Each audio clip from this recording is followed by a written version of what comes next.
In this video, we'll be looking at my game against Chancellor Duda from the FTX Crypto Cup in Miami. So we'll be continuing the topic of coming back in matches. In this game, I needed to win with the black pieces on demand to equalize the match. So the first game I lost with the white pieces in this match, and the second game I saved almost a dead loss position. And the third game I was better throughout the game, but I couldn't realize my advantage. So this was the fourth game. Going into this game, I was not too much thrilled. I just wanted to give my best. I was not really thinking about my chances. So, event C4, 5, knight C3. I'd already played before knight 5 B7 against him in Oslo Esports Cup, where I was also in a must-win situation. But in this game, I just didn't get a position to play for win. And it went like this, knight C6, C6. And somehow here I was slightly worse. But I had to win this game, so it was not possible. And I made a draw and lost the match. But in this game, I had to go knight f6. Event E. The normal move was knight f3, but I guess he was not happy with the line I was playing in the event, which was e4, knight g5, c6, sacrificing a pawn, but getting some activity here. So probably you wanted to avoid it. I went bishop b4, knight 2. It's basically a reverse Rosalimo. Knight g castle, a3, 1d7, 4 e4. The normal move would be knight d4, but he opted for queen 4. I went 5. With the idea to go knight a6, knight c5, knight 4, knight a6 was played, bishop, knight c5, the threat of knight b3, d1 was played, f4, fixing these pawns, and also creating a kind of outpost for my knight. So my knight would be very strong on c5, and it also can't be pushed, so it was a very important move. Castle I went 6 first, but I think d6 was also possible. d2, here I could start with d6 as well, but I went e8, queen2, d6, d1, f8, knight b1, and this was one of the main points, and I really needed to find this very accurate and strong move. Basically, white threatens to play bishop moves, either bishop b4 or bishop c3, and try to activate both the rook and the bishop. So I needed to strike quickly. I went g6. Is that to play bishop f5, bishop c3, bishop f5. Already we can see it's quite difficult for white, because if queen c1, there is knight b3, and finally the queen is just trapped on c1. It has nowhere to go. And queen d2, b3, queen e1, bishop c2. Now the rook gets trapped, and white loses an exchange. So he had to go d3. And here, during the game, I was considering between two choices: either knight of e4 or knight of d7, because I wanted to put more pressure on the d3 point. In the end, I decided knight of e4, but maybe knight of d7 was stronger, keeping the option of and keeping the spin open. And also knight have different options, and probably this was much better. I went e4, which was natural. Went b4. I went queen g5. It looked tempting to get the pieces to the front, so I went queen g5 and I got pretty excited with the following idea: knight d2, queen d4. I figured out g3 was the only move, because if knight f4, there's knight b3 with the same idea. If queen e1, there is the bishop c2 tactic. 3 I had to play.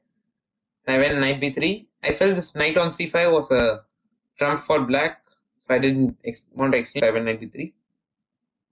e1 was played. I went e8, b3, and I would say this was an important moment. I went wrong in this position. My intuition said I should go queen f5, but I was not sure what to do after knight f4, and I felt maybe white is kind of surviving, but there is this strong idea after bishop c2, white is forced to go bishop d3 and takes knight d3, and I can go rook e4. Basically, the c4 pawn is just lost in this position, which I failed to understand during the game. d5, which I thought was very interesting. Point is that cd, I want to say cd5 to threaten d4 and basically open the files for the rooks. But here my opponent found a very nice move, which I completely missed, which was knight e5. Basically stopping d4 because controlling it. Also, I can't take rook e5 due to f4, and in this moment I had to find very important move to keep the game going on. Let's say a move like bishop c2 be doing much because of the following idea: f4, e7, b5. My rook is trapped. That's why I have to play this important move rook e6, which I found during the game. And here again my opponent went wrongly. I should have continued with f4, queen e7. And now we see the point of rook e6 that bishop b5 doesn't attack e8. And okay, this question is unclear. But knight on e5 is very strong, so it's game still goes on. Even bishop d3, which is a mistake because the point is after d3. I guess I'm going to play rook d3, but there is this little trick with rook e5. 4 doesn't work now, queen f5 as d3 rook is hanging. So yeah, knight e3, and now I d4, basically opening up everything. Here knight f4. Here dc3 was winning.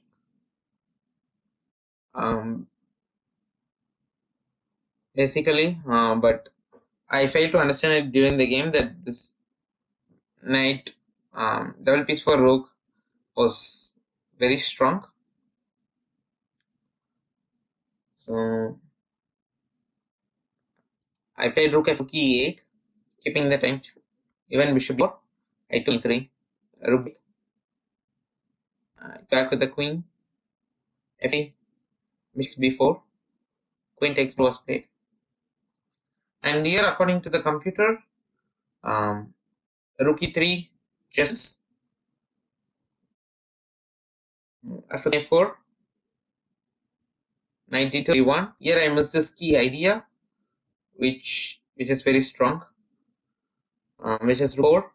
Basically, the point is after seems that queen e4 wins, but there is this move queen b6. Basically, just check, and then next move you're going to take the queen. And also the same applies to rook d2. And here I think there are a couple of ways. There's queen b6 as well as rook e1, so both wins. And after queen c2, there is rook d4, and black is almost winning here. Go to the weak king, and all the white pieces are badly placed.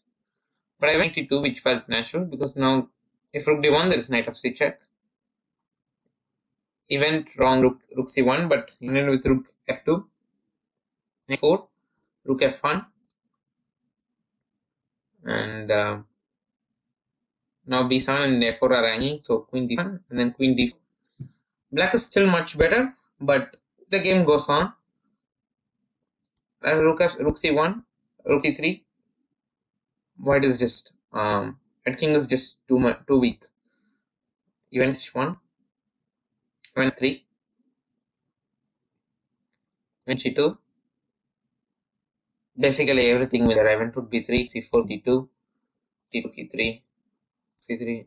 Here there were so many wins, but I decided to simply queen takes e2. And I really think that if you see such an option like Queen E2, where you firstly get 3 pawns, because I'm threatening Rook B3 and Rook H2,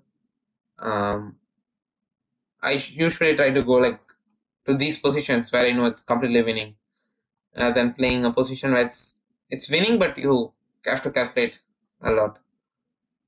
So it's not just 3 points up, and I won the Sandier.